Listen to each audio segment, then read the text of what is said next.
लोकसभा चुनाव में तकरीबन 6 से 7 महीने का वक्त बाकी रह गया है और इन चुनाव से पहले 26 राजनीतिक दलों ने संदेश दे दिया है कि एकजुट होकर वह चुनाव लड़ेंगे, केंद्र से सत्ता से भारतीय जनता पार्टी को हटा देंगे।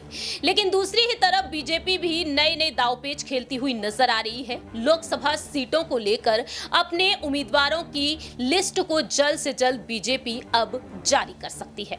बात करेंगे यहाँ पर मैनपुरी लोकसभा सीट के बारे में। नमस्कार, मैं प्रांशी राठौर और आप देख रहे हैं नेक्स्ट 9 न्यूज। दरअसल आपको बता दें कि मैनपुरी से सांसद हैं डिंपल यादव। जी हां, राजनीतिक गलियारों में जिस तरह से यादव परिवार की चर्चाएं होती हैं, ये बात आप बखूबी जानते हैं कि नेताजी जो आज हमारे बीच नहीं है, लेकिन नेताजी ने इस सीट पर लंबे समय तक कब्जा किया। लेकिन नेताजी के चले जाने के बाद, यानी कि मुलायम सिंह यादव जी के चले जाने के बाद, उनकी बहू डिंपल यादव ने इस सीट पर प्रचंड जीत हासिल की। उपचुनाव हुए और उपचुनाव में डिंपल यादव ने जीत हासिल की और वह सांसद बनी।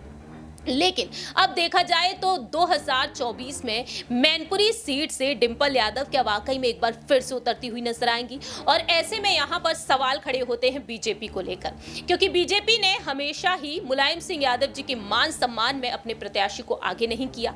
लेकिन जब डिंपल यादव मैदान में आई तो यहाँ पर रघुराज सिंह शाक्य को आगे किया गया।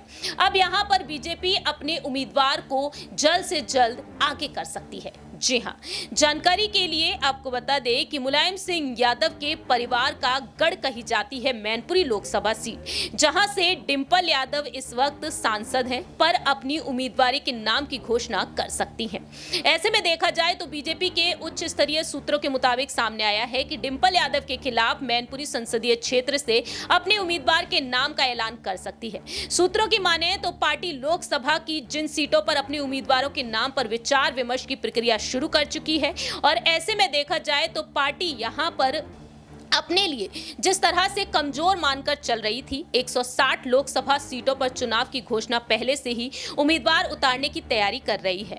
तो ऐसे में देखा जाए बीजेपी यहां पर आखिरकार किसे आगे करेगी, ये वक्त के साथ साथ ही पता चलेगा। फिलहाल बीजेपी के राष्ट्रीय अध्यक्ष जेपी नड्डा जो लगातार बैठकें कर रहे हैं और इन बैठकों में कुछ अहम फैसले सुनाते हुए देखे जा रहे हैं। और दूसरी ही तरफ देखा जाए मध्य प्रदेश, छत्तीसगढ़, राजस्थान और तेलंगाना में जो विधानसभा चुनाव होने जा रहे हैं, उन विधानसभा चुनाव को लेकर भी अहम रणनीतियां बनाई जा रही हैं।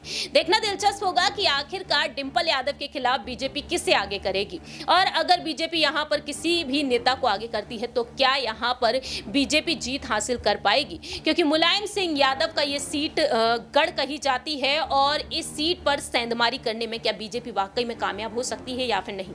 नेताजी के चले जाने के बाद नेताजी के मान सम्मान में यहां पर वोट किए गए, नेताजी की याद में भी वोट किए गए और देखा गया कि डिंपल ने प्रचंड जीत हासिल की। अब देखते हैं कि आखिरकार समाजवादी पार्टी की तरफ जो वोट बैंक है, क्या उन वोट बैंक को साधने में बीजेपी पूरी तरीके से कामयाब हो पाएगी या फिर नहीं। इस खास रिपोर्ट में इतना ही। बाकी की तमाम अपडेट्स के लिए आप देखते रहिए नेक्स्ट 9 न्यूज।